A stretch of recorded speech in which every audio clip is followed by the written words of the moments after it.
Alright, Twin City back with another video for you guys, an actual installment on the hovercraft that I built here. Well, it's actually the number 2 because the first one you saw that video.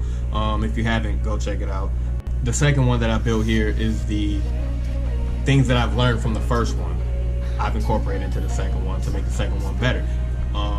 And in this video, I'm going to actually show you how it works and what I did to get it running the way it is, you know. And if you wanted to build one, take these ideas and incorporate it in your own, you know, and get out there and have some fun, you know, during the wintertime when we all, you know, we can't fly.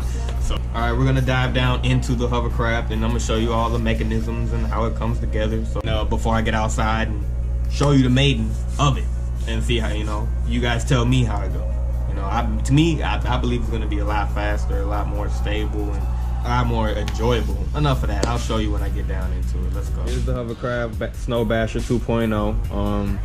It basically consists of plastic cardboard, a couple of motors, 2 ESCs, a VTX, a PDB, and a receiver,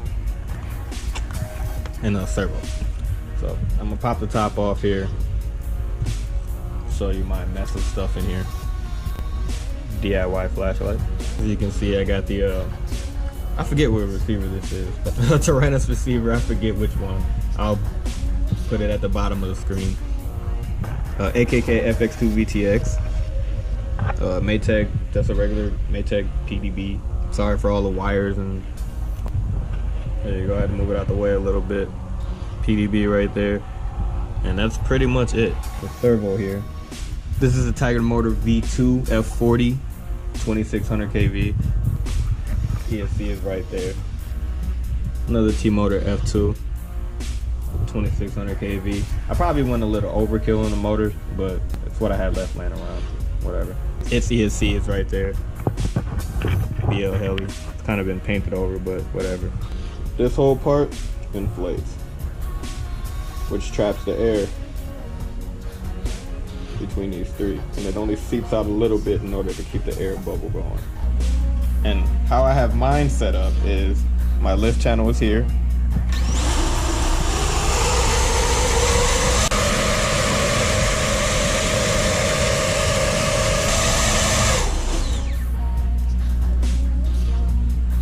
My rudder channel.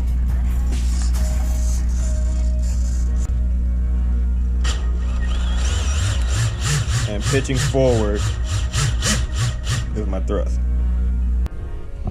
Alright, now that I got the rundown for you guys and you know how she works, let's take her outside and see what she does. We're at the park here. It's not too far from my house, but it's a nice flat place for me to give this hovercraft a try, so let's do it.